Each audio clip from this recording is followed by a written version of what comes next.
You can see it, right? Yeah. Okay. Hi guys. We're gonna play a little video just to set the mood.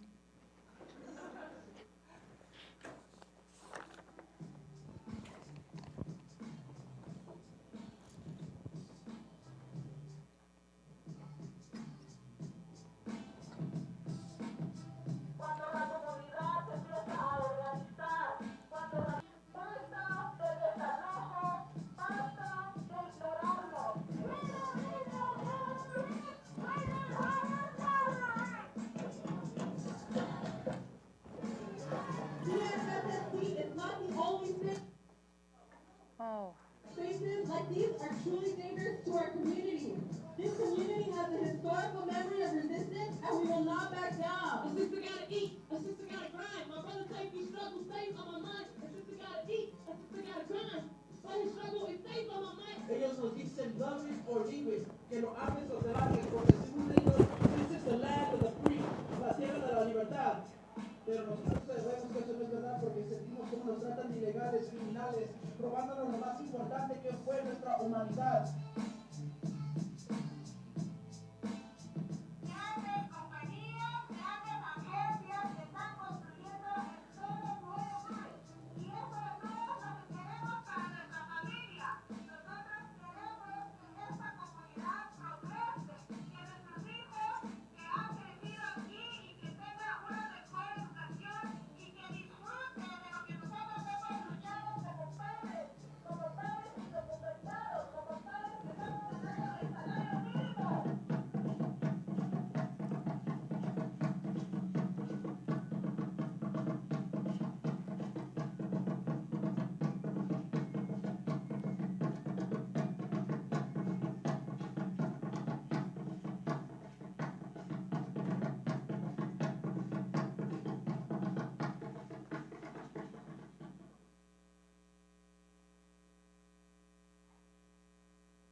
Okay, so welcome to the teach-in. Thanks for coming. Together, Voidlab and Defend Magazine have organized this opportunity to invite Defend Boyle Heights to speak on the art industry's role in gentrification. Defend Boyle Heights identifies as an autonomous coalition committed to building community power against gentrification, principally through direct actions that target institutions and individuals that are aligned with the capitalist pro-gentrification status quo. And yes, artists, galleries, and museums can make up these individuals and institutions that contribute to gentrification. After becoming aware of this reality, we've decided to orchestrate a space where students aspiring to be artists, writers, and creatives can come learn about the exploitive nature of the capitalist art industry we have found ourselves in, and be open to forging alternative art practices that better serve our communities. Our speakers, Angel, Luna, and Coco, will shed light on how artists have become complicit in the exploitation and artwashing of their community, and how artists can join their struggle in solidarity. Without further ado, let's turn our ears to Angel and Coco.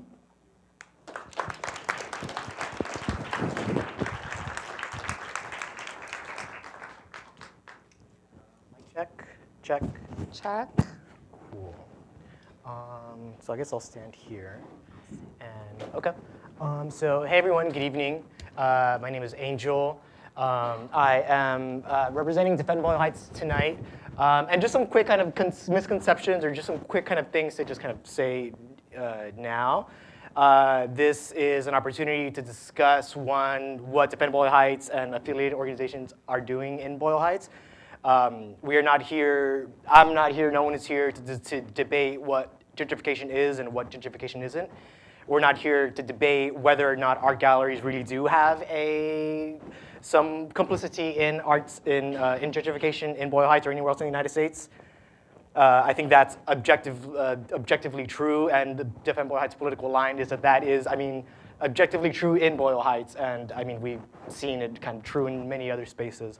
And then lastly, and we'll get into this later, Defend Boyle Heights is a coalition, right? It's not just one or two people, it's not just myself. I'm here representing Defend Boyle Heights as a coalition member. but everything expressed here is about Defend Boyle Heights. I'm joined tonight with a member of the Boyle Heights Alliance Against Artwashing and Displacement, because as many people are aware of, yes, artists from outside of Boyle Heights are involved in this fight. We think it's important to be able to include workers whose labor is embedded and sometimes complicit, right, in these capitalist institutions.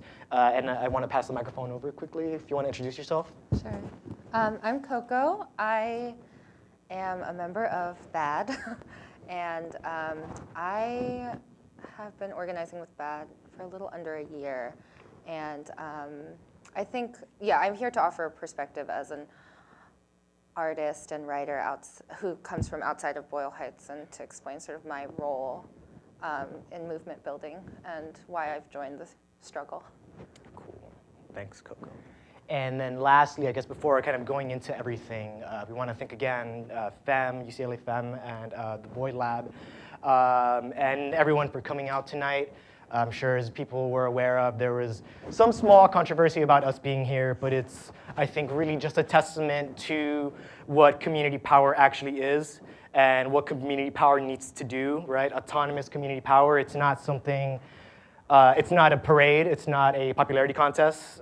When we say gentrification is class warfare, that's like a literal statement. It's class warfare that has been initiated on the working poor people, and we think that it's been a long time since we should have, done something about it, organized our communities, and fought back. And so, yeah. So with that being said, let's just kind of overview why we're here, what we're going to talk about.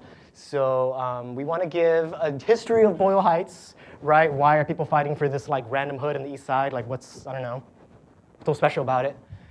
Name the organizations that are resisting gentrification in Boyle Heights, right? Defend Boyle Heights in itself is not just one thing, it's a coalition.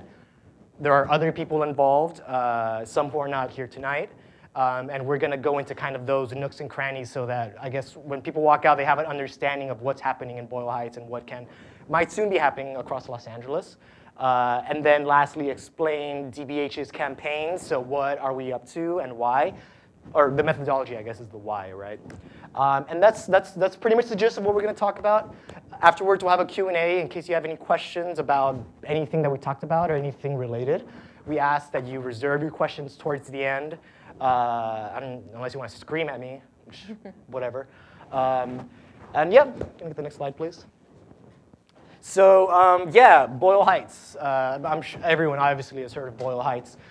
So I guess to start off this conversation about gentrification, obviously gentrification affects working class communities.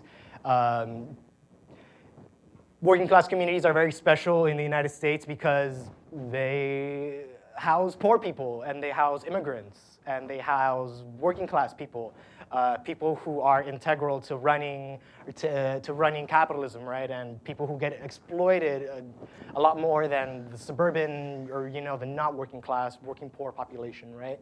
Boyle Heights historically, since its founding, has been a refuge for what you can call the other, right? Before white people were what we now know of as white people, Eastern Europeans, Jewish, Russian immigrants lived in Boyle Heights, along with Japanese and Japanese American communities and black communities and Mexican American communities. Why? Because we live in as we all know, capitalism. Capitalism is racist, right? And so how capitalists are. We don't want immigrants living next to white people. And so that's how we create the cities that we live in today, right? Or at least neighborhoods like Boyle Heights, right?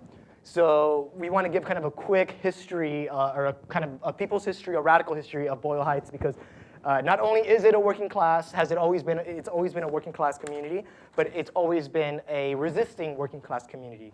A community, again, like any immigrant community, like any community of color, right, is always facing some sort of explicit oppression that they must respond to, right? We start out this people's history by discussing the 1937 anti-Nazi rally that occurred in Boyle Heights. So in the early part of the 20th century, Boyle Heights was a community of Jewish and Jewish Americans, Jewish immigrants. If you walk, even if you, nowadays it's not. If you walk through the neighborhood, the temples are still there. This aspect of the community, right, is still there. And so we want to honor that, right, and start off this conversation with Defend Boyle Heights isn't the first organization that has like created mass demonstrations in Boyle Heights. This is nothing new. In fact, this is actually a little appropriate for us to be doing that, right?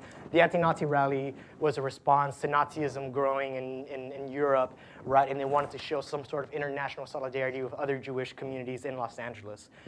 People came from all over Los Angeles to Boyle Heights to march through what was once Brooklyn Street to demonstrate their outrage against Nazism and the fact that local politicians and the United States was doing nothing, right, at that moment in time to respond to Nazism. So yeah, so Boyle Heights was a Jewish community. Since its inception, it's always been, the population has always been changing. It's always, again, right, been responding to the pressures by the state, by, I mean, this white cis heteropatriarchy that we exist in. In the 40s and the 50s, right, conceptions of whiteness begin to change, right? Like some white or some former immigrants, Eastern European immigrants, join the white club, right? Like, hey, Jewish folks, you don't got to worry about redlining anymore, or we don't, you don't have to just live in Boyle Heights, right? You can cross, you can live in redlined areas, and it's okay. But the Mexicans, the Japanese, the blacks, they got to stay in their neighborhood because we don't like them, right? So in the 40s and 50s, the 2 freeways were built in Boyle Heights, the 10 and the 5 freeway. And obviously, to build a freeway, you got to destroy thousands of homes, right? So when thousands of homes were destroyed in Boyle Heights, obviously, certain people had to move out. Certain people could move out. Certain people couldn't move out, right? Who could move out? The immigrants that are now considered white. I'm Mexican, so I don't know what that means, right? Certainly wasn't me. The Japanese American community also was not allowed to move out because whites don't like living next to non-whites.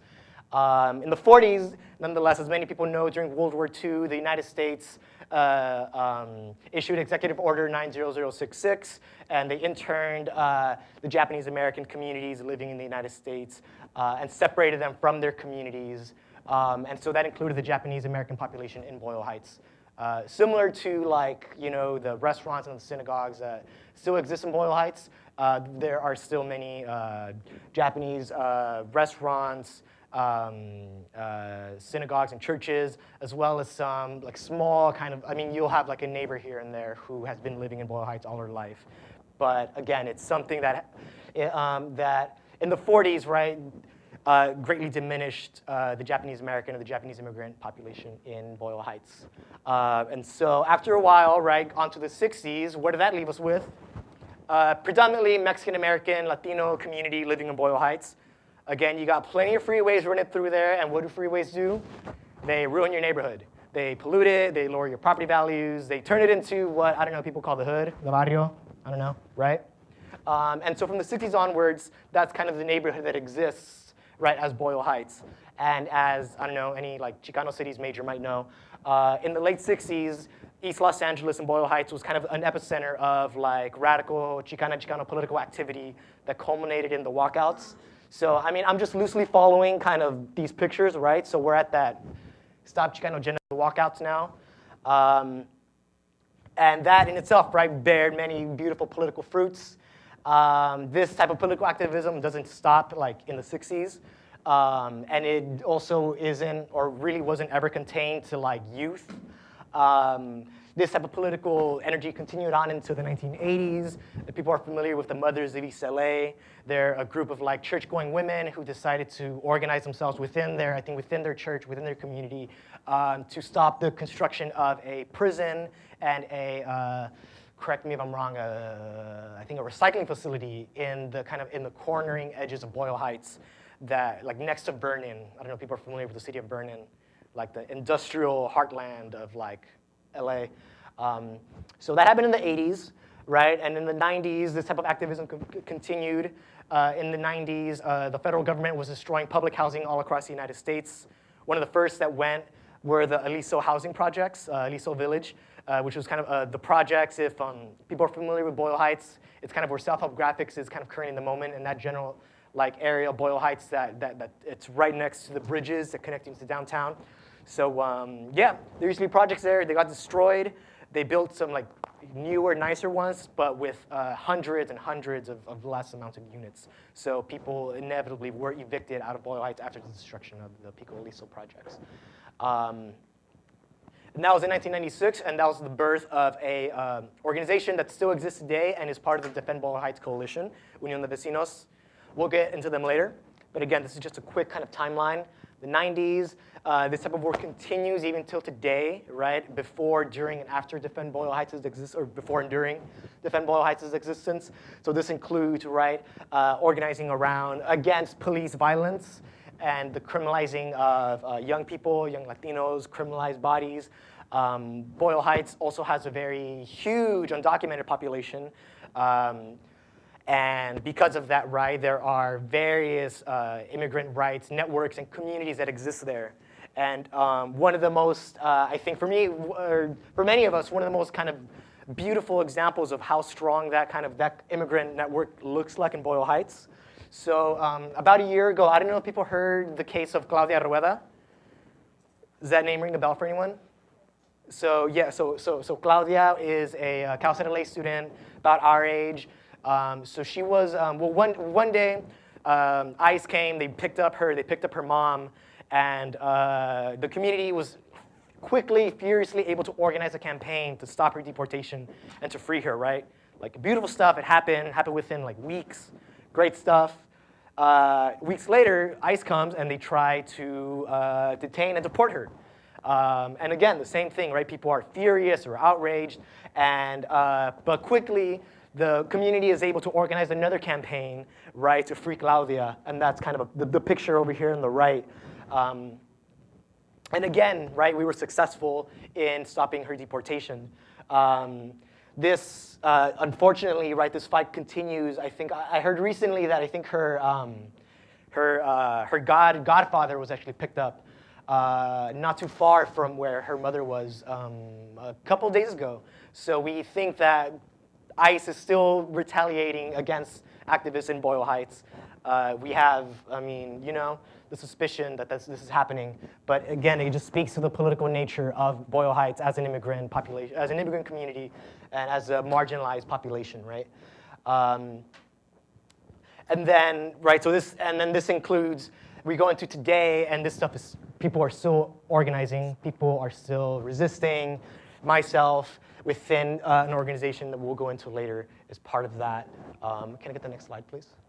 So this is just kind of some pictures of what we were talking about, right? So this is at the Evergreen Hostel by my house. It's not a hostel anymore, but these places still exist. And you can just kind of casually just go through them.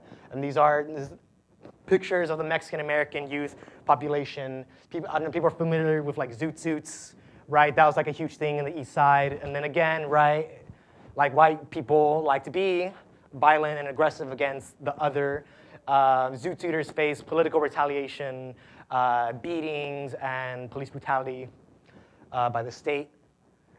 This is a picture of Unión de Vecinos in the late 1990s. So for us, Unión de Vecinos is a very beautiful organization because they essentially, some people like to argue, and I agree with them, that the anti-gentrification fight started in 1996 with the birth of Unión de Vecinos when the projects, when the Aliso housing projects were destroyed, right? It was a fight that actually centered the needs of the most poor in Boyle Heights and aggressively fought for their rights and in their interests, right? Not, you know, homeowners, not artists, not like people who are like doing well and could do a little better. It's like literally the people living in the projects, right? And for us, it's beautiful, at least as DBH, to be able to reference this history and say, you know, this neighborhood has always been fighting, we believe, right, for the people that are the most marginalized and stuff. So, yeah, Unión de Vecinos, dope as fuck. Claudia Rueda, get the next one, please. And Boyle Heights, along with being a hot spot of political activity, has always been like just a dope as fuck hood. Like, I don't know if people can just not grow up here. It's like beautiful. Boyle Heights has always been like an epicenter of Chicano culture production, and just cool shit happening. I don't know if people are familiar with like the music that has come out of Boyle Heights and East Los Angeles. Here are two kind of prominent examples. I don't know if people are familiar with The Brat. from the 1970s, Unión 13 from the 1990s. Boyle Heights has always, I don't know, it's hard to describe it without burning it out. Boyle Heights has always had music, art, and culture that like never, ever needed some sort of like institutional intervention to become like better. One might even argue that it makes it worse because then you have to go to like Mocha to check it out or something, you know? And like, I ain't going to Mocha. Next one, please. Are people familiar with ASCO? There's art students in here, right?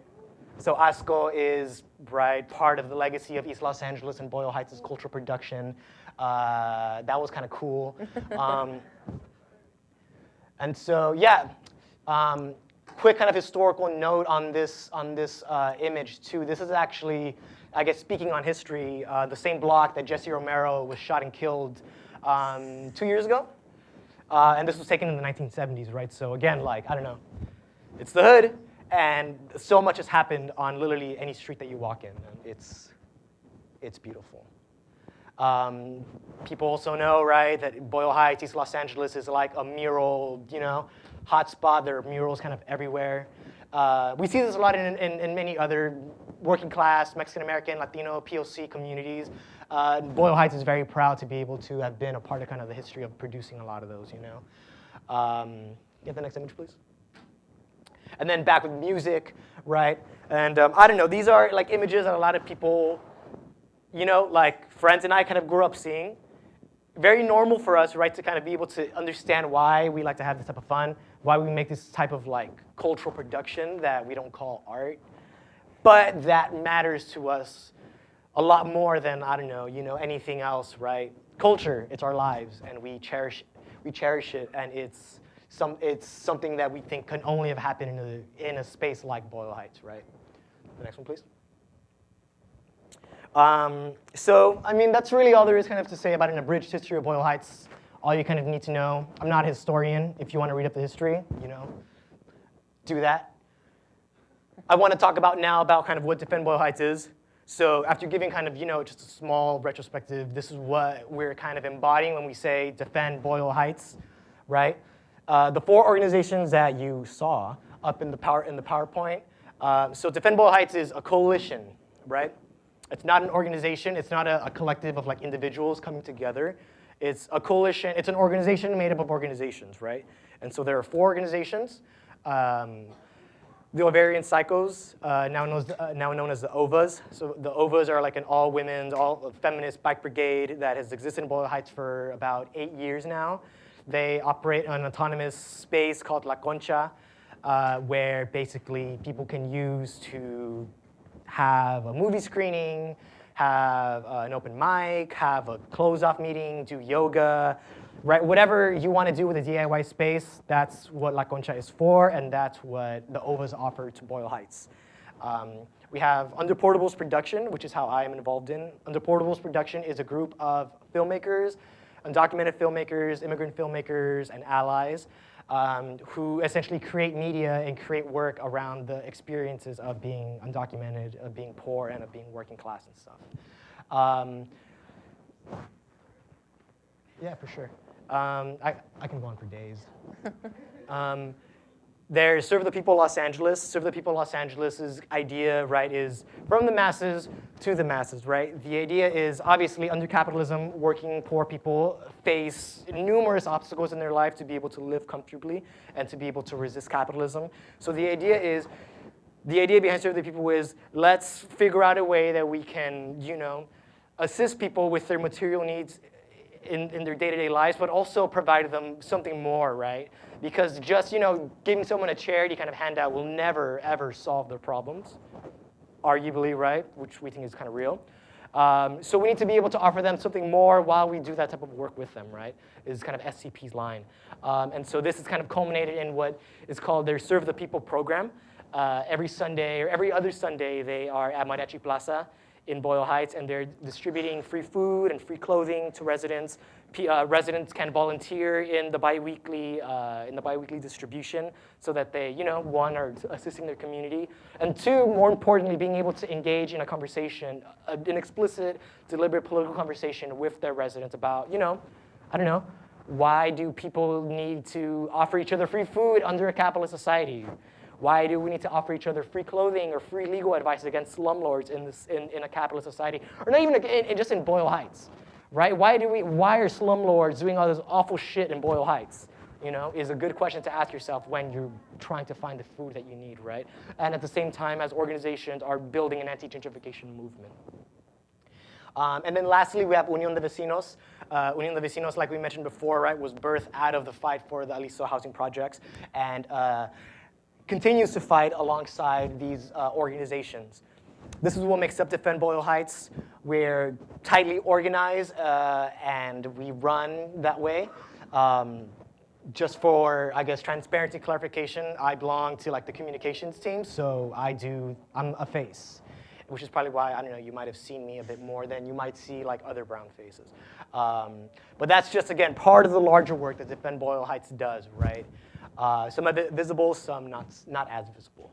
And I want to hand over the time to Coco, if you can explain to us kind of bad and what it is, and maybe go into my thing. Yeah, and then just do your thing. Do my thing. Okay. Please. I am not. I can't eloquently freestyle like Angel, so I'm just going to read off my thing. So BAD is actually it's the Boyle Heights Alliance Against Artwashing and Displacement, which is another coalition group which comprises members from Defend Boyle Heights, Unión de Vecinos, School of Echoes, the Los Angeles Tenants Union, which you may have heard of, as well as other affinity groups and organizations from all over the city. So a lot of the members in BAD organize with other anti-displacement organizations throughout Los Angeles. We're not, I mean, Boyle Heights is definitely the nexus of like where the struggle is like very visible, but there are struggles in Chinatown, in Koreatown, in South LA. South LA is a huge one now. So I'm just gonna read from this, but I'm an artist, I'm a writer. I have spent a long time in the art world, and I think, I'm sure I share a lot of the same complaints and frustrations that many of you have, but most can agree that the art world is an institution plagued by the same systemic oppressions as others: white supremacy, sexism, ableism, homophobia, transmisogyny, etc. And we know the labor of artists is often exploited and abused under the false promise of doing what you love. Queer, trans, POC artists are tokenized and paraded out as props to demonstrate how much progress we're making. But the majority of those who achieve massive successes as art professionals are often white male artists who glide through with the comforts of social and class mobility, the right connections, gallery representation, multiple degrees, and an ability to make art without worrying about work or rent. I can acknowledge that I have had a degree of privilege that has allowed me to keep chugging along, accruing and circulating my own forms of social and cultural capital. For some time, I believed in the narrative that one could carve a space for oneself, hack resources, and present a point of view outside the hegemonic order. But I'm not sure that the self-cannibalizing mechanisms within the art world allow for this to be a radical course. Most are still asking, how can we actually decolonize the art world? I'm not sure that the art world, as most of us know it, as established, can be. I first encountered in person Defend Boyle Heights and BAD at the APAN meeting, the Artist Political Action Network meeting outside 356 Mission last February, where there was a very active picket line.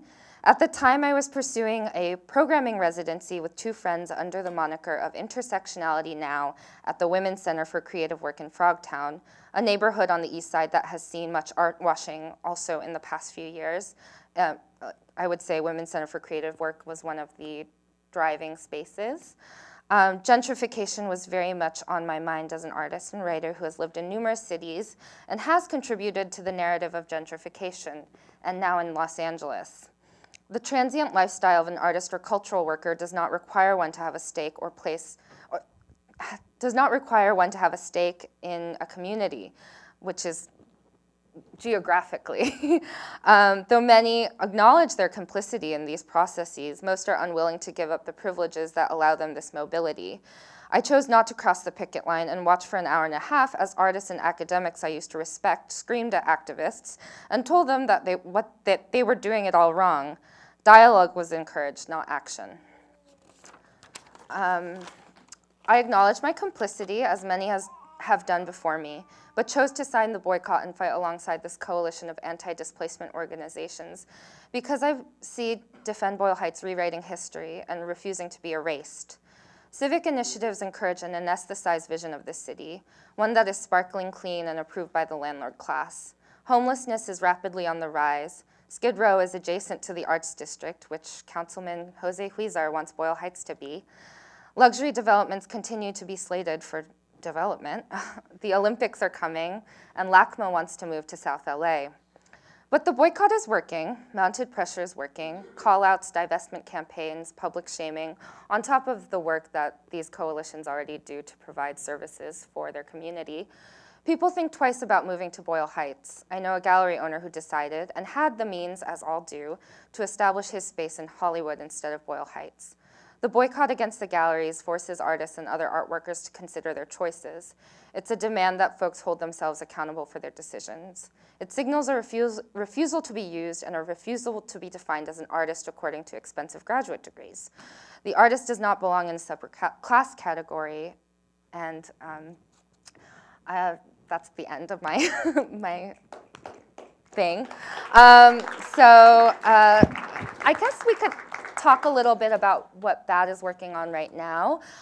So one of the things that we would like to see, one of the things that Defend Boyle Heights is doing now is building coalitions across the country. So there was a big protest in New York outside of the Whitney, and one of the members of Defend Boyle Heights and Angel were on the ground building with groups in East Harlem, in Queens, in Brooklyn, in the Bronx. It was really beautiful, and we would like to see, that coalition building is happening here across the city, but we'd like to see more of that and find ways to make some of that conversation, to streamline that conversation, I guess.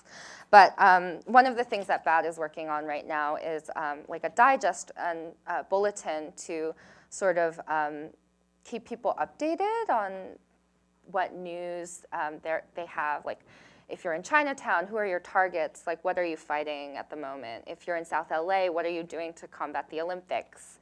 If anyone's involved and wants to see me afterwards, I'd love to hear what you're doing, what you're up to. We're also collaborating with the Anti-Eviction Mapping Project Collective to find out ways of visualizing displacement in Boyle Heights and connecting that to larger sort of corporations. We all know the big players in LA. We're going to talk about it a little bit more, but the people who are buying up all the property, people who are sort of hiding behind LLCs, we want to start making those connections clearer. Check. Cool. Yeah, give it a check over here. Yeah.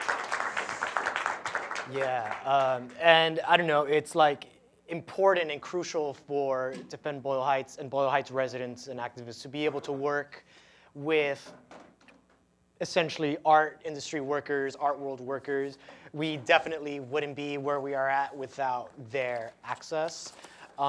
Despite all of the shame a lot of artists get for daring to stand in solidarity with anti-gentrification organizations, it is dope work, and we are mad grateful for it. The last organization that exists in Boyle Heights, I guess, at least in Boyle Heights, but they also exist elsewhere, is the Los Angeles Tenants Union. The Los Angeles Tenants Union has chapters all across Los Angeles. They are a membership-based tenants organization, and they advocate, they're composed of tenants and they advocate for tenants, right? Not a nonprofit. And they're Thank not God. a nonprofit, yes. And they have an East Side chapter who is very involved and working very much with Defend Boyle Heights, BAD, and other organizations and activists and stuff. Next slide, please. Cool, so for the next part, this is where we describe what DBH does, right? We're gonna break it down into two kind of simple categories, which is defense and offense. And we're just gonna explain what that is and how that encapsulates everything that we do. So defense. So obviously, I don't know if those weird, cool pictures of the hood and the 50s showed you. If you live in the hood, then you need to do shit to survive, right? Can I get the next slide, please? You need to be able to make something out of what seems like nothing, right, in order to defend your community. And so this is kind of so we're going to go through the examples of what that defense looks like. Defense isn't like protests, isn't actions, isn't like, this like cool stuff. It's the stuff that doesn't get publicized, because why would we publicize us taking care of our community? That's mad fetishizing and creepy. But I guess we'll do it today because people think that we are all white people that just have like art school like vengeance or something. And I don't know, we can just lay that down to rest right now. I'm not white. Me neither. Coco's not white. There are obviously white people involved in these organizations, but there is absolutely nothing. It's actually racist to try to stop white people from organizing with POC in a way that's worked. I don't know, you just want people to just be on the side and like not do shit and let other like POC just bulldoze a neighborhood. Y'all are racist as fuck.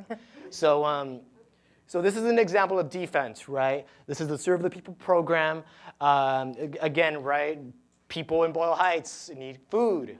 They need clothing. They don't need art galleries. They don't need CEOs selling them out. They need legal support, right? So Serve the People has been able to create a program where people can have access to those means for free and also participate in giving out those resources and again, right, engaging in some sort of political discussion. We think that's a pretty dope way, right, to defend yourself against at least the small machinations of the day-to-day life living under a gentrified hood, right? So this is one example. This is a picture of the LATU, the East Side Greens, Defend Boyle Heights, Antena Los Angeles, working together, hosting a Know Your Rights campaign, a Know Your Rights teach-in in Mariachi Plaza, in the middle, in the open, for everyone to see. Teaching other tenants their rights and how to go about flexing them. Next picture. So this is a picture of Underportables. That's myself, that's my friend Nancy, and that was a mariachi in the middle. So again, another form of defense is creating media, is disseminating our news and our information in ways that are like not boring as fuck. And one way that we do that is through media and videos, right? Again, we use the tools that we have accessible to us. Some people in Defend Boyle Heights are like working class mothers and fathers who, have access to certain things and certain networks. Some of us are like college educated nerds who know how to work a camera or know how to write a cool script. Some of us are neither, and we have access to other things and networks, right? And we utilize those to create dope things. That picture was when we were shooting our La Quirky Nancy shorts, which is when we pretty much dressed up like white people and act like white people in Boyle Heights. And yeah, they're super dope. And so we saw a weird picture. The dude in the middle was wearing a pink wig, right? So just a quick kind of story about that. So we were like, I don't know, being weird, wearing blonde wigs and acting white. In Mariachi Plaza. This mariachi comes up to us. He doesn't even say anything. He just comes up to us and he puts on a pink wig. And he's like, oh, I'm one of you guys and stuff. And like, I don't know. It's, again, I don't know, a small example of how beautiful Boyle Heights is like dope as fuck. And if you try to reckon with us, we will literally destroy your art. No, we won't destroy your art gallery. But we'll run it out of fucking town and make sure it never comes back. Because we like our mariachis in pink wigs. And just give us a second as we go on with other examples of defensive tactics. But do people have an understanding about what I mean when I mean defensive tactics, right? The reason we separate it as such is because we don't want people to believe that, making art is a form of resistance. And it's solely making art is resistance in itself, or solely doing one thing is resistance in itself. We want to push that kind of line for people and say like, no, maybe we need to just, if we really want to, I guess, resist, attack, it's not this. It's something a lot more militant. It's something a lot more aggressive. And it's a lot more deliberate, right? We don't think that making a million, snazzy articles about why you shouldn't gentrify is going to stop gentrification in Boyle Heights or anywhere. But again, this is all defensive tactics. These are the Bavarian psychos when they are when they facilitate their Black Mass, their yearly Black Mass ride, which is like a huge bike ride across all of LA.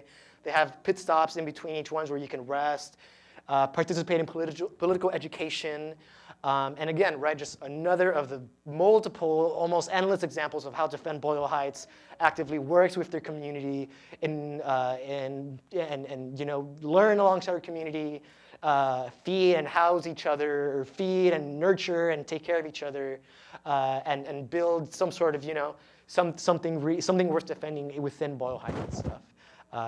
Next image, please. And we also have a telescope that we like to bring out to parties and events. Why? Because it's a totally dope way of getting to talk to people and getting them to learn their rights as tenants. I don't know, who doesn't want to look at like Mars or like Venus on a Thursday night when you can, you know? Well, with DBH, you can totally do that. And then we'll go run some art galleries out of town. Like Coco referenced, we have gone to different cities and places across the United States because they think they have something to learn from Boyle Heights and Defend Boyle Heights and the organizations involved there. So this is an example. We were in Pilsen, Chicago in October, where we engaged in a conversation with Pilsen residents and Pilsen activists about what we do, why we do it, and how we need to build a national anti-gentrification movement if we really want to, you know, when we say stop gentrification, fight gentrification, resist it, right? Again, that's literal and that's our intent, and that can only happen if we take this fight nationwide. And so, great thing about this conversation, right? Because we love media and we love drama, we facilitated a walking tour of Pilsen's 18th Street, and we got in like a huge fight with the owner of a gentrifying restaurant. And he called the cops on us. We did nothing wrong. He called the cops on us, and it was very empowering for a lot of the residents there because it's not every day you get to stand up against gentrifiers and cops and be able to walk out of that, you know, like feeling like you actually, feeling empowered and stuff, right? This created this huge kind of conversation in Pilsen about the role of high-end restaurants in gentrification, similarly to how our disruptions in Boyle Heights facilitated this discussion, right, of the role of art galleries in Boyle Heights. So we think we might be onto something, and we want to share it with people across the country. And pray for Pilsen, family. Next picture. Pray for Pilsen. And so next to offense. So that last example that I was talking about could be seen as kind of an offensive tactic. We didn't mean to shout him down. He came at us actually, but whatever. So offensive tactics. These are really dope. These are done in conjunction with like the many different organizations and coalitions that exist, which is why we have BAD's name under there. Next slide, please. So as we kind of break down what types of offensive tactics that we use, we're also going to break down the 3 campaigns that Defend Boyle Heights has for the most part been involved in. One, the reason maybe a lot of us are here is the galleries in Boyle Heights, in the warehouse area of Boyle Heights, and their complicity in the process of gentrification. 2, the Weird Waves coffee shop protests and boycott. And lastly, the mariachis of 1815 2nd Street rent strike. So yeah, we're going to go through those 3, and we're just going to talk about how we basically, again, resist. This is different from, you know, defending. This is kind of part of the resisting.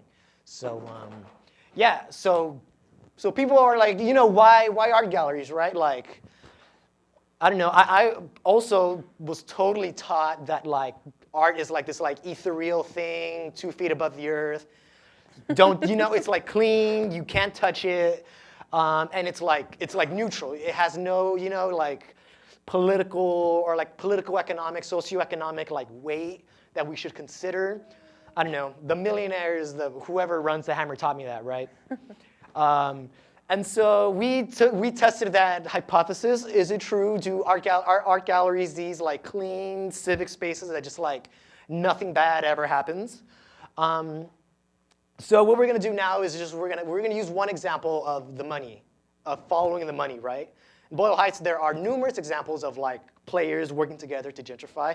But we're going to look at one.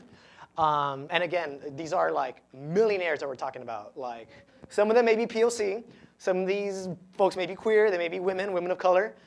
But they're gentrifying capitalists. And gentrification is not a race fight. It's not racial warfare. We're not trying to unify all POC against white people as a means to stop gentrification. we are organizing working poor, working class, underemployed, unemployed, right? Poor people in order to fight against rich capitalists who are enabling gentrification. That's how, I don't know, we think gentrification works. Art is complicit in that. And so yeah, so let's get into it. Actually, let's go back to Vera Campbell. We gotta talk about Vera Campbell. So I mean, who knows landlords, right? They're not like rock stars. So, whatever. Let's start with Vera Campbell. Vera Campbell. So Vera Campbell owns multiple properties in Boyle Heights. A lot of those are warehouses. A lot of those are warehouses in the warehouse area of Boyle Heights. A lot of them now are art galleries, right? The biggest one is 356 Mission. I'm assuming everyone knows what 356 Mission is, right? It's that like gallery in Boyle Heights that's run by Gavin Brown Enterprises and Laura Owens. It has Ooga Booga in it, right? People know what I'm talking about? Okay. Yeah, sorry. I'm not an art student. I'm assuming art students know everything about the art world, but I'm like, I don't, you know what they say about assumptions.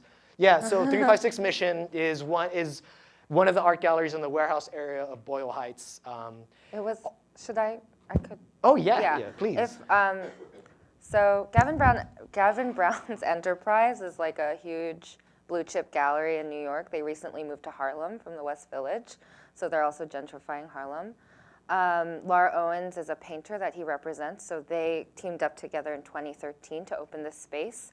In 2012, Boyle Heights was declared an arts district, like across the river downtown. So it's like zoned differently. It used to be a light industrial zone, and now as an arts district, there's like more flexible zoning, even though it's still not a residential area. And residents live, within, a few hundred feet of these buildings. Like the whole, like, there was no one here, that sort of settler colonial narrative is not true. So this is 356 Mission. It's kind of like the temple of like Boyle Heights galleries. It's definitely held up as a space that does like community events and like DIY shows. But they're also like they also show like huge paintings all the time, and like Gavin, like they're not like transparent about their finances. It's not a nonprofit space. So anything that is not, if they're not making money from out of that space, then it's covered in, it's covered by Gavin Brown himself. So they don't run it as like a transparent community space as they claim. It's a commercial gallery. But they opened in 2013, and they really want to stay, to say the least. So thank you so much, Coco, for that backdrop. Yeah. For essentially Vera Campbell. So Vera Campbell's 356's landlord, right? Vera Campbell also owns other properties in that street on Mission Road, as well as Anderson, which is the other like main channel, right, for like trucks and people to be passing through the warehouse area. She is currently trying to build a fancy restaurant across from 356 Mission, and another art gallery, is Macaron blue chip? Yeah, Macaron's blue chip. They have a New York space too. This is another thing that you see in Boyle Heights. A lot of these are satellite spaces for larger galleries in New York, like Venus over Manhattan. It also has a space in Boyle Heights. Macaron. So I think Ramic and Crucible was also doing something. It's a smaller sort of alternative gallery in, I think, Lower East Side. So they're also gentrifying Chinatown in New York. Of course they are. But yeah, so a lot of them have followed this model. There was even a huge article in the New York Times a couple years ago that was saying, like, look at this arts district developing in Boyle Heights. And a lot, Macaron, the owner, was talking about how thrilling it was for her to feel unsafe in her new gallery space in Boyle Heights. Yeah, she said it, and it's on paper. Yeah, and then I guess maybe one of the last things that we should know about Vera Campbell is that she is a client of a lawyer, a land use lawyer, Alfred Fraijo Jr. He's a land use lawyer, and he's also, get this, a board member of Self-Help Graphics and Art. and he's the lawyer of Vera Campbell, right? So just keep that in mind, right? We're trying to connect dots. Follow me. Next one, please. Alfred Fraijo Jr., board member, land use lawyer, represents art collectors, developers, and nonprofits in Boyle Heights. So yeah, he's a land use attorney. He worked at Shepherd Mullen. He's a board member of Self-Help Graphics and Art. For folks that don't know, Self-Help Graphics and Art is like the Latino Boyle Heights Arts Institute or East Side Arts Institution. It's existed since like the 70s.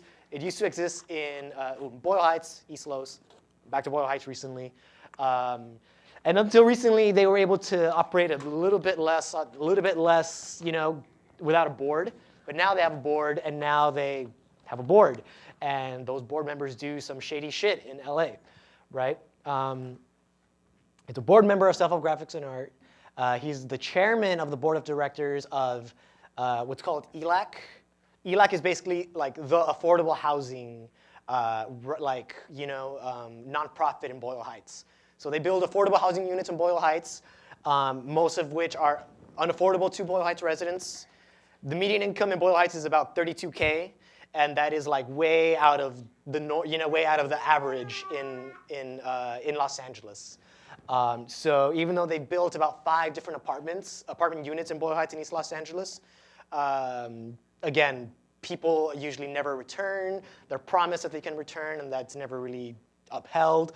So for us, that's an obvious form of displacement. Even if it's incidental, it's still displacement. And yeah, the chairman is also on the board member of Self-Help Graphics. And then just some smaller notes. So he represents Vera Campbell. He's representing an art collector / Yeah, he runs Venus. Adam Lindemann runs Venus. Yeah. And his dad is involved in the Keystone Pipeline. Can we go to the? Just lots of pipeline stuff. Yeah. Dakota Access Pipeline. Yeah, we'll get to that point too right now. We'll just kind of drive that in. But so he's kind of a huge player. He is brown from Boyle Heights. He's queer. His husband is the executive director of Mi Centro, like this new LGBT nonprofit that opened up like right next to all the art galleries.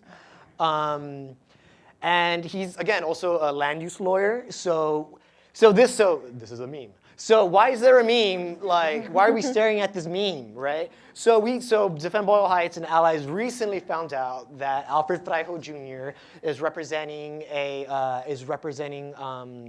what are they called? Essentially, these landlords. It's a group of and like you can make this is like postmodern identity politics hell. It's an all women of color group of landlords who are evicting this resident, and Alfred Fraijo Jr. is representing them. Brown queer man is representing them in order to evict this tenant from Boyle Heights and stuff. I don't know. The reason we are so like this is class warfare, not anything else, is because we get a lot of identity politics pushback, and so we're just being very transparent about that. So he's Mr. Evictions. He is, born and raised in Boyle Heights. And sits on all these boards, does all these things. He's a huge player, and he's connected to a lot of things, and someone that we're going to keep an eye on. Next. So this is Adam Lindemann. Is there anything else you want to kind of? No. Okay. So yeah. So as Coco mentioned, Adam Lindemann is an art collector. He owns Venus over Los Angeles, which is an art gallery in Boyle Heights, as well as Venus over Manhattan in New York. He comes from daddy money, he comes from oil money, and he's also building mixed-use housing in the Arts District right across from Boyle Heights. And Alfred Fraijo Jr. is representing him in getting those units built. So again, right, well, actually, let's go to the next slide. And we can just kind of visualize what that looks like, right? Again, this is just one example of when we say, we think that art galleries and gentrification have some sort of like relationship. I don't know. This is an example of what we think that looks like, right? So you have Junior, Self-Help Graphics. He works coincidentally, he's the board member of the affordable housing organization in Boyle Heights. He's representing all of these millionaires who are buying up warehouses so that they turn into art galleries. And yeah, and then, I mean, if you continue to connect the money, you'll see, right, that it extends outwards, very ample. It donates to other art institutions, such as the Hammer. Does anyone have any good intel on that?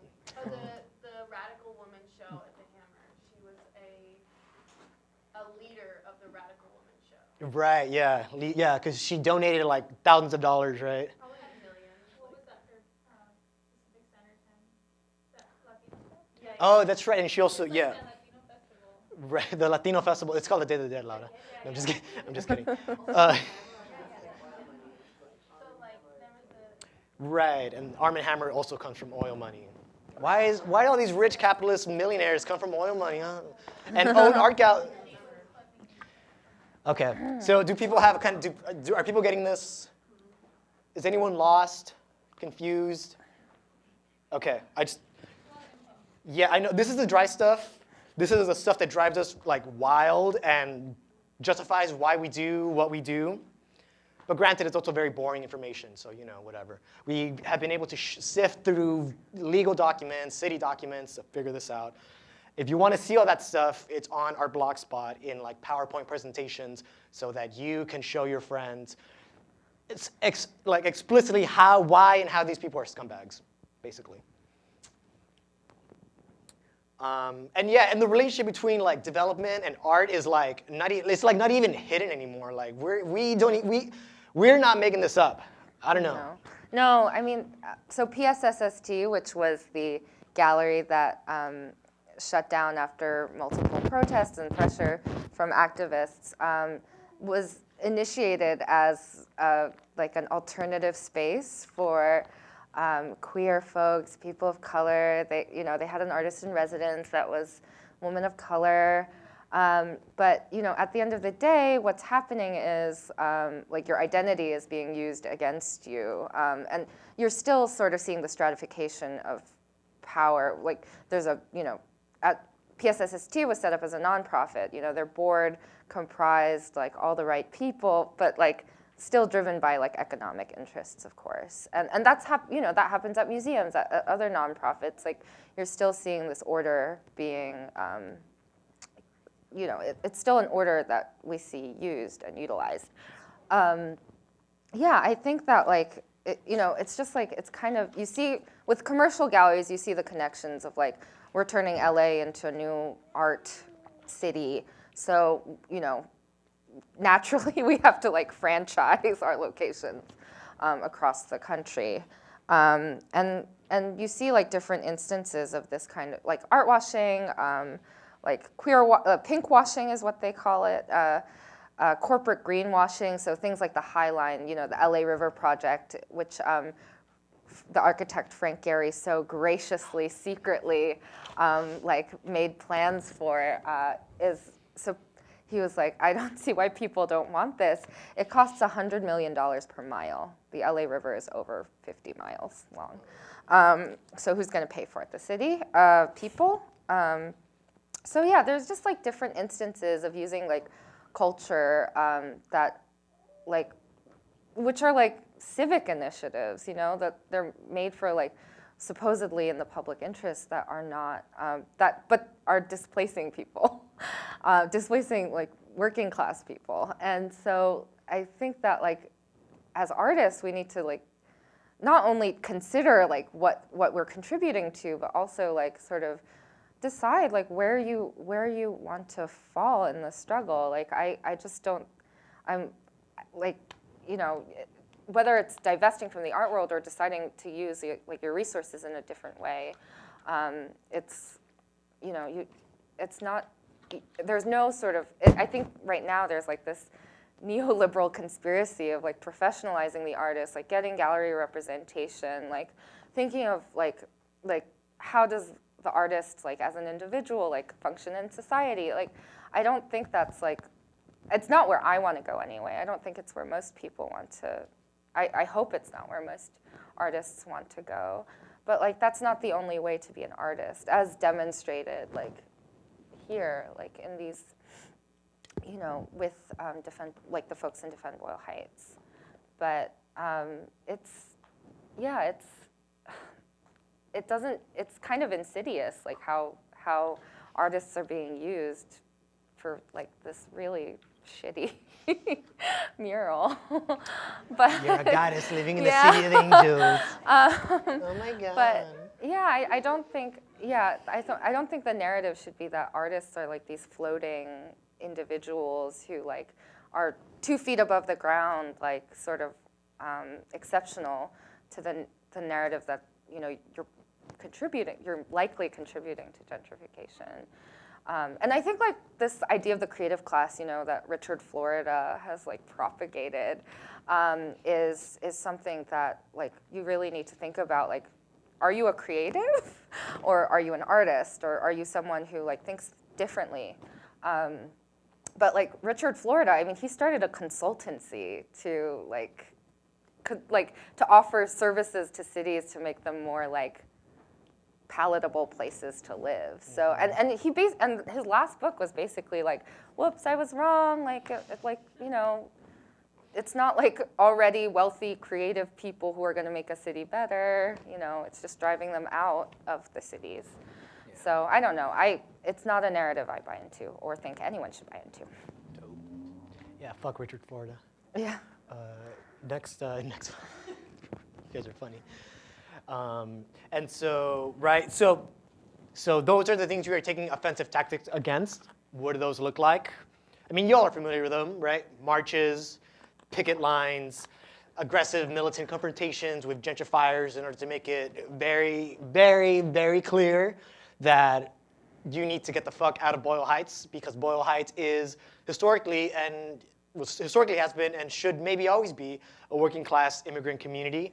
Why? I mean, as long as we lived in a capitalist society, like, the other is always going to be pushed around, marginalized, used, exploited, and killed in order to justify the existence of capitalism and profit for capitalists.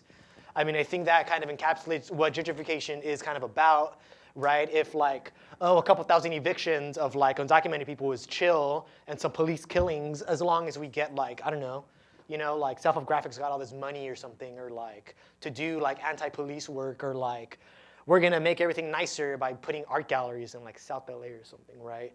We again don't think that's something that's gonna work to make the lives of working poor better. The lives of the working poor are only gonna get better if we get militant, aggressive, and confrontational against gentrification, right? And so this was taken during a march against all of the art galleries in the warehouse area. It's an eviction notice, noticia de desalojo, for the United Talent Agency Artist Space, the UTA. I don't think it really matters who has more money, right? But they work with like celebrities and like, people who have like way more money than I'm ever gonna see, right? Like 2 miles from my house. Next image. So that includes, right, pickets in front of art galleries, in front of gentrifying businesses, and really responding to these allegations that like we're the ones bringing violence in the community instead of responding to violence in the community, right? As if evictions and lying to tenants and deportations and police killings aren't violent in themselves as part of a process of gentrification, right? The purpose of offensive tactics is to not, even more than just call those into question, but to push back materially against them, right? And again, you utilize what you have with you. Sometimes that just means your body. You go to an art gallery, you go to the coffee shop, you organize a picket line with your homies, and you get a microphone, you get something loud, and you get a live stream. And you just start shaming everyone participating in the fucked up machinations that is gentrification. And that seems to be a pretty dope strategy. I don't know. It elevates a lot of contradictions, right? Why are cops always defending gentrifying businesses? Something to think about, right? Yeah. Next image. And again, we need to respond to these weird allegations that it's us dividing the community, right? And not like literally evictions. dividing the community, right? Literally like landlords of buying up property and saying, you don't get to live here anymore. Rich white hipsters get to live here. Like landlords have literally said that to like immigrants and stuff. And again, it's our responsibility as Defend Boyle Heights, as BAD, as Boyle Heights residents, to create something that actually responds to that, both aggressively and as it defends the community that it's coming from. That fight involves, again, all of us. Like, I think this is a special conversation because we're all, I'm assuming everyone in this room is aspiring to be some sort of creative person, right? And you live in LA, and I don't know, it's a small city. And when you organize a picket line in front of 356 and you see,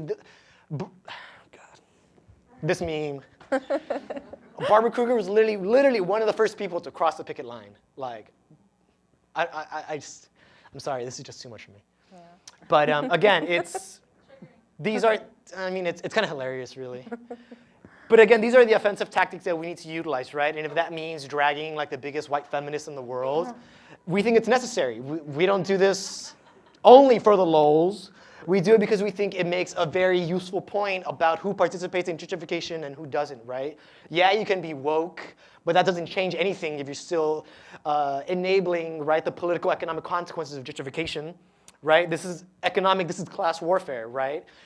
Rich, white, woke people can totally, woke people, right, can totally be complicit in gentrification. And some might even argue are necessary, right? I mean, that's what artwashing is, right? You make gentrification look like arty, right? Let's make gentrification look woke, you know? Let's make gentrification intersectional or like something postmodern. So yeah, and just not to tangent off of this, but I mean, again, we come to this school, our professors, architects, whoever's department doesn't want us here. Again, that's a sign that what we're doing is correct. Are we gonna, again, be hated on for doing what we're doing, for shaming Barbara Kruger? Of course we are. That's fine. Who cares?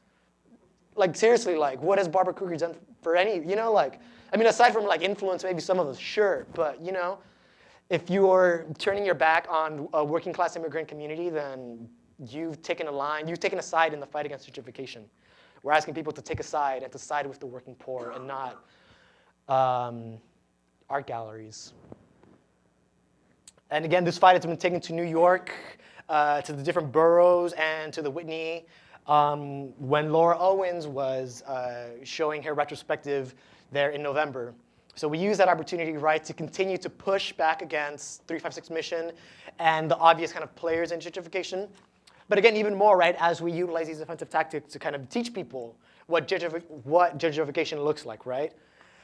Does it look like Gavin Brown owning properties in New York, Chinatown, Harlem, and Boyle Heights? Yeah, we think so.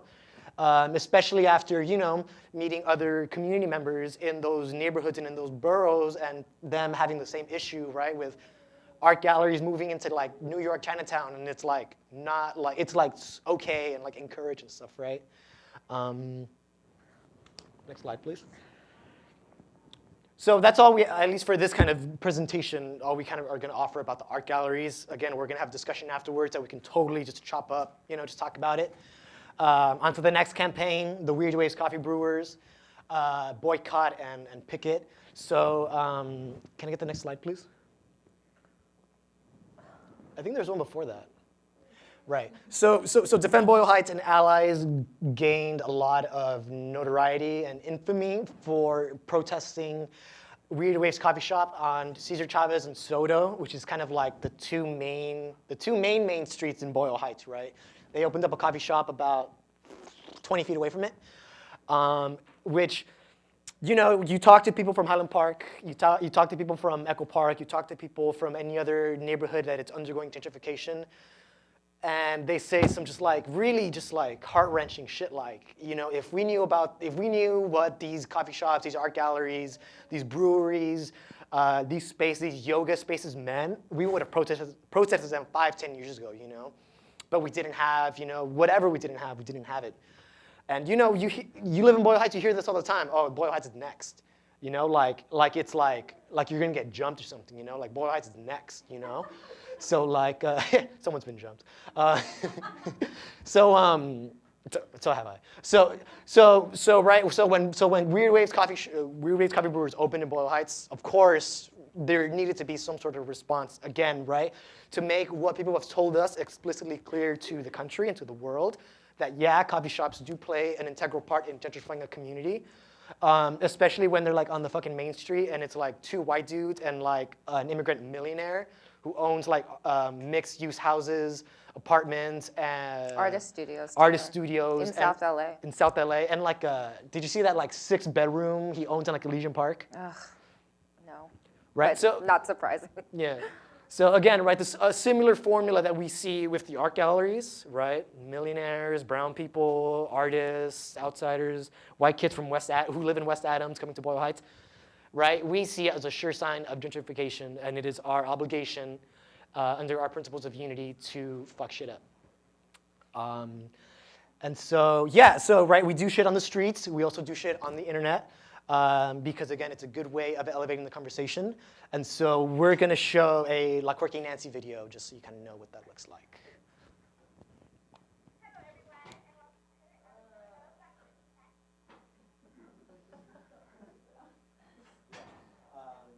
Quick disclaimer, those aren't real white people. Oh, I've seen the white people in DBH.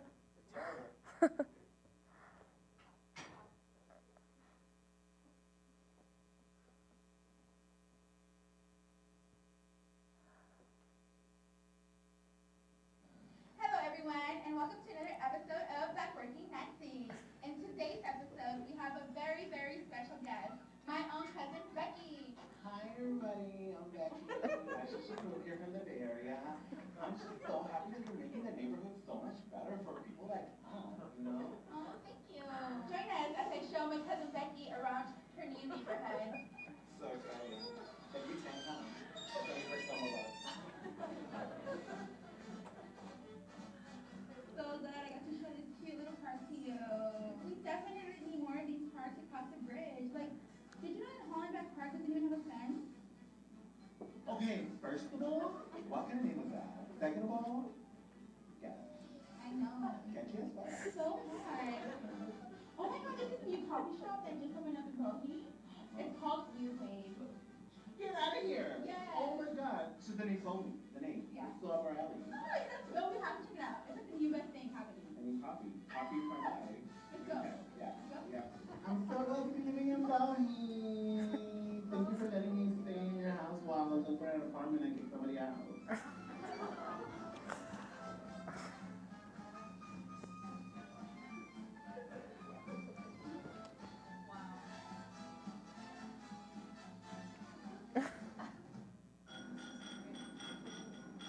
Oh my god, that sounds just like the elote man. I'm like a street vendor. Look at us, the street vendor.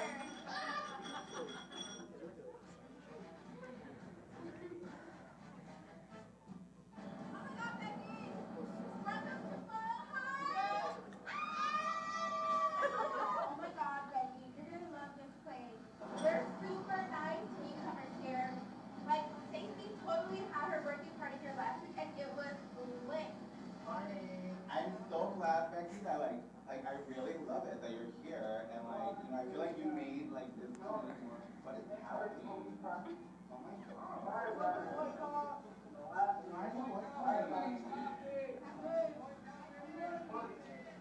Coffee shop.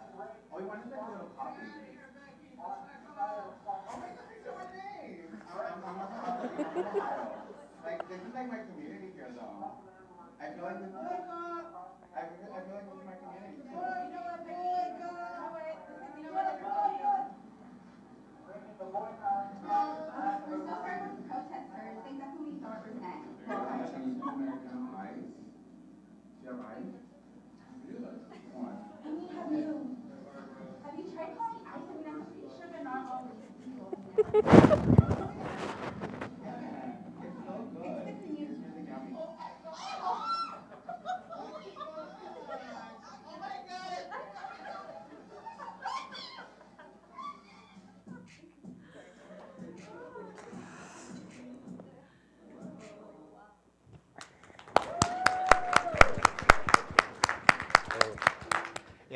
I love Nancy. Nancy's great.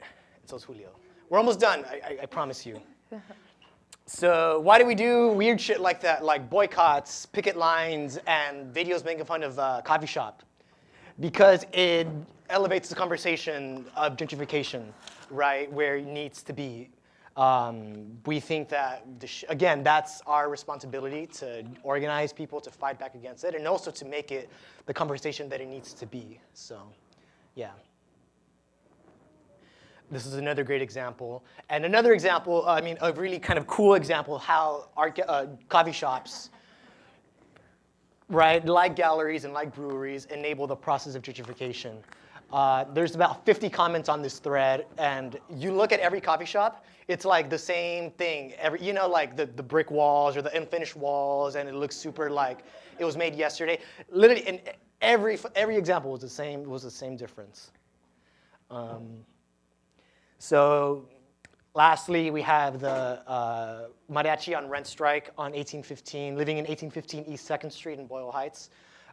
So this was actually really nerve-wracking to cover for good reasons, because there were so many updates in the past week and when we were working on it. And so we'll just kind of get to that right now. So, the tenants living in 1815 East 2nd Street, there is a large handful of them that are mariachis.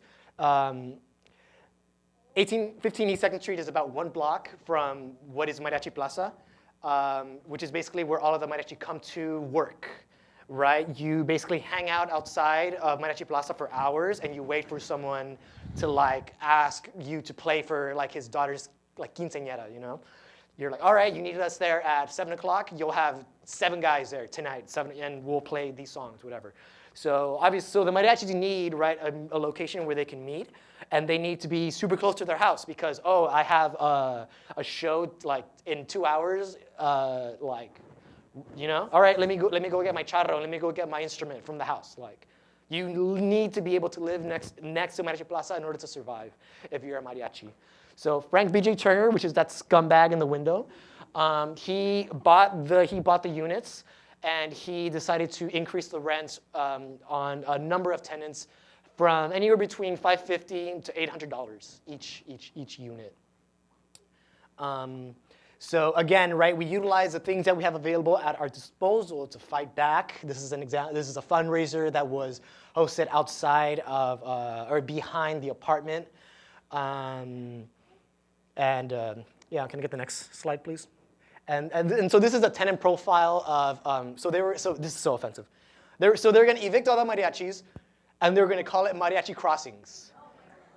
Right, yeah. So, and so on the right side, we have a tenant profile of Dunleer. So Dunleer Group is the name of, like, you know, the three individuals who bought it.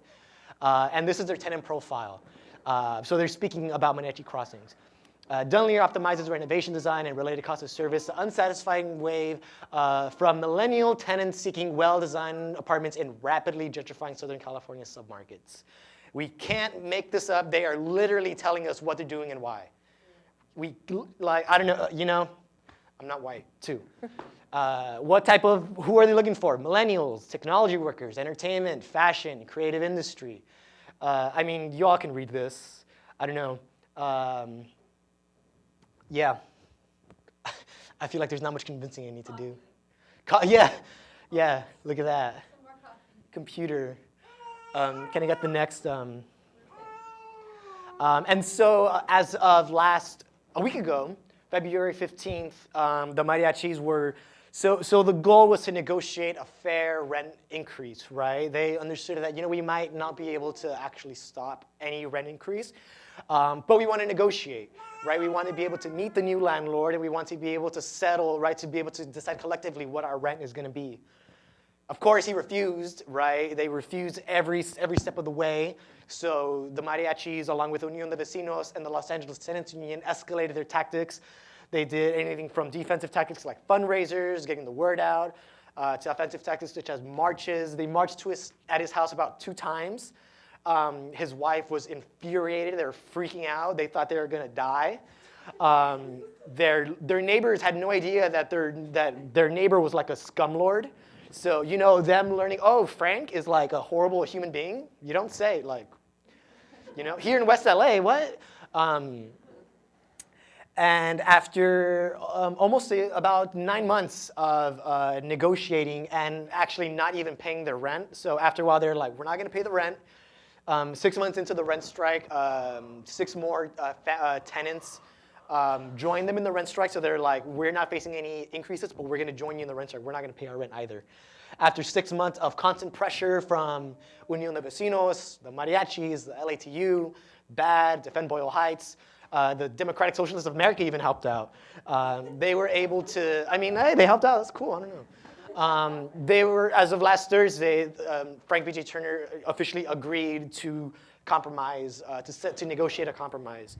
And the compromise was that they get an 18% increase the first year. Afterwards, the increase goes along with rent control. But 6 months of that money, of the rent strike money that they never paid, they get to keep. So they're going to use that to pay off the increases. And so that's going to go on for 3.5 years. In 3.5 years, they also won the right to collectively negotiate their next increase. This is a huge deal. This has, a lot of people claim that this has not been done in forever, if at all, in recent history. And the original increase was between $550 and $800. 80%. 80%, yeah. Thank you, voice from God. Was that you, Coco? Voice from God. Yes. Yeah, and so this can set a model for anti-gentrification activism and resistance in the near future, as it should, because it's a big deal, and it, at least for us on the ground, it kind of demonstrates, right, especially in the context of fighting art washing, right? What type of people and what type of artists are actually valued under a gentrifying economy, right? If you want to live in a world where you want to introduce art galleries or introduce an arts district into Boyle Heights, literally a block away from the mariachis who are facing eviction, then the contradictions are clear. I don't know how much more convincing I need to do. That is so racist, that is so xenophobic. But again, that's fine because it's our intention to push back against all that. And it's the place to fight back. So yeah, we are very proud of our mariachis. And without them, Defend Boyle Heights, BAD, and any other group wouldn't be as proud of being who we are, right, if it wasn't for these types of victories. So you can go on to the next one. Cool, so let's wind it down. I shot out a bunch of information. So you can stop listening to me. We're just going to play a video. And after that, we are pretty much done. And then we can go on with the Q&A. And we can just talk about whatever y'all want to talk about. I'm sure y'all have something to say. And yeah, I'm done. Say what this is. Oh, yeah. So thank you, other voice from God. So this is a video from the March 2016 demonstration, the march that happened where the eviction notices were delivered to the different art spaces and stuff. So this is just some footage of that. You get to meet some of your gallery owners. You get to meet some gentrifiers and how they look and feel in the face of autonomy, what we think is the most necessary and the most central aspect of resisting gentrification, which is an autonomous, militant group that can essentially fight and center the fight of the most marginalized, right? And again, sorry, but it's not the business owners.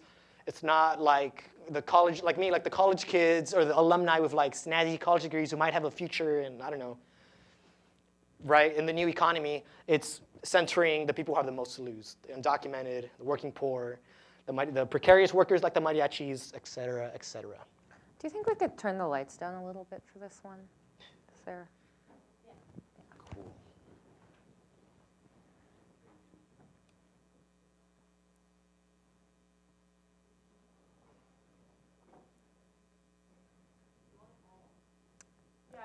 Yeah.